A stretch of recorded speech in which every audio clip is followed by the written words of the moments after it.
वाह रे मन, तू भटकता जाए और मैं तेरे पीछे पीछे लुढ़कता जाऊं। जी हाँ दोस्तों, जब आज के युग में हमारे पास में इतने सारे संसाधन हैं तो हमारे मन पे हमारा कोई वश नहीं रहा। हमारा मन इधर से उधर भटकता रहता है और किसी भी काम में मन नहीं लगता।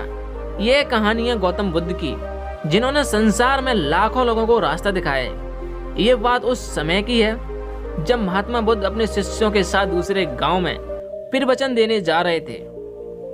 गर्मी का वक्त था, सभी गर्मी से बेहाल हो रहे थे और वो सभी चलते चलते थक गए थे। महात्मा बुद्ध के प्रिय शिष्य आनंद भी उनके साथ थे। अब आनंद के मन में यह सवाल उठ रहा था कि यहाँ से वो गांव कितनी दूर है। अंत में उन्होंने बुद्ध से पूछा कि हे बुद्ध, गांव कब आएगा और यहाँ से कितनी दूर है, हम बहुत थक गए हैं। उन्होंने देखा कि पास के एक खेत में एक बूढ़ा आदमी काम कर रहा था। आनंद ने उस आदमी को देखकर बुद्ध से कहा, चलिए हम उनसे पूछ लेते हैं कि हमारी मंजिल कितनी दूर है। बुद्ध ने हामी भर दी और वो उनसे पूछने के लिए चले गए। आनंद ने बूढ़े आदमी के पास जाकर पूछा कि यहाँ से अगला गांव कितनी दूर पर है। बूढ़े आदमी ने कहा कि वो गांव अब कुछ ही दूरी पर है, आप जल्द ही पहुंच जाएंगे। यह कहकर वो आदमी बुद्ध की तरफ देखकर मुस्कुराने लगा। बुद्ध भी उस बूढ़े आदमी को देखकर मुस्कुराए। आनंद को यह समझ नहीं आया कि वो लोग क्यों मुस्कुरा रहे हैं, इसका क्या कारण है। मैंने भी ऐसी कोई बात नहीं कही जो ये लोग मुस्कुराएं। आनंद के मन में यह सवाल अभी घूम रहा था कि वो लोग तब तक आगे निकल गए। आगे कुछ दूर चलने के बाद गांव नहीं आया। तब आनंद के मन में फिर से यह सवाल आने लगा कि उस बुजुर्ग के अनुसार वो गांव अभी तक तो आ जाना चाहिए, तो फिर आया क्यों नहीं। तभी रास्ते में उसे एक और आदमी दिखा और आनंद ने उससे यही सवाल पूछा कि आगे आने वाला गांव और कितनी दूर है। उस आदमी ने कहा कि ज्यादा दूर नहीं है, बस 2-4 किलोमीटर ही दूर है। यह सुनकर आनंद ने मन ही मन सोचा कि बस अब तो पहुंच ही जाएंगे, पास में ही है। और फिर तभी महात्मा बुद्ध रास्ते में मिले उस आदमी को देखकर फिर से मुस्कुराए और वो आदमी भी गौतम बुद्ध को देखकर मुस्कुराने लगा। और फिर से आनंद के मन में सवाल उठने लगा कि दोनों के आपस में मुस्कुराने की क्या वजह है। परंतु वो लोग आगे बढ़ते रहे और काफी आगे जाने के बाद भी गांव नहीं आया। अब आनंद ने एक बूढ़ी माँ से पूछा कि आगे आने वाला गांव कितनी दूर है अम्मा। बूढ़ी अम्मा ने कहा कि बस कुछ ही कदम दूर है, बस आप गांव में पहुंच ही गए हो। और एक बार फिर से बूढ़ी औरत बुद्ध को देखकर मुस्कुराने लगी। आनंद ने यह सब देखा, लेकिन वो उस समय कुछ ना कहकर आगे निकल गया।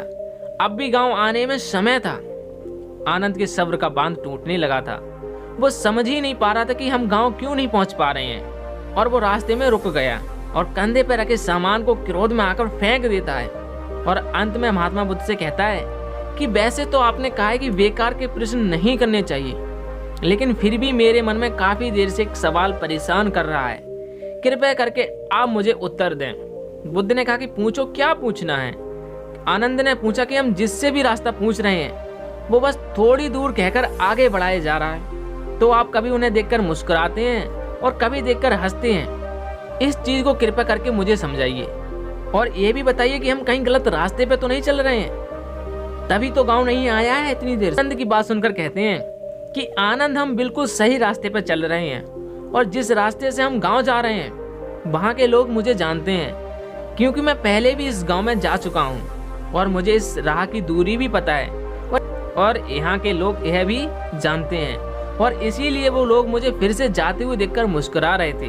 और जिस तरह से हम लोग उन लोगों को लक्ष्य प्राप्ति के लिए उपदेश देते हैं और वो लोग भी हमें हमारी मंजिल की ओर बढ़ते रहने के लिए एक राह दिखा रहे थे ताकि हम अपनी मंजिल तक पहुंच सकें। बुद्ध की यह बात सुनकर आनंद मुस्कुराने लगा और एक बार फिर से सभी गांव के लिए निकल पड़े। और कुछ समय बाद ये लोग वहां पहुंच भी गए। इसलिए दोस्तों, जिस तरह बुद्ध और उनके शिष्यों को रास्ते में कई लोग मिलते हैं जो उन्हें मार्ग पर जाने के लिए प्रेरित करते हैं, ठीक उसी तरह हमारे जीवन में भी प्रेरणा किसी न किसी रूप में मिलती रहती हैं। बस फर्क ये है कि हम उसे पहचान नहीं पाते। हमेशा याद रखो, जीवन में आगे बढ़ने के लिए अवसर हर किसी को मिलता है। ये हमारे ऊपर है कि हम उस अवसर को पहचान पाते हैं या नहीं। और साथ ही अपनी मंजिल तक पहुंचने के लिए धैर्य रखना चाहिए। बेशक उससे हमें मिलने में वक्त लग सकता है, थोड़ी कठिनाई हो सकती है, लेकिन निरंतर चलते रहने से एक ना एक दिन हमें मंजिल जरूर मिलेगी। धैर्य और शांति यही सफलता की सबसे बड़ी कुंजी है। तो दोस्तों, कैसी लगी ये कहानी कमेंट सेक्शन में जरूर बताएं। अगर कहानी अच्छी लगी हो तो इस चैनल को सब्सक्राइब करना ना भूलें और वीडियो को शेयर जरूर करिएगा।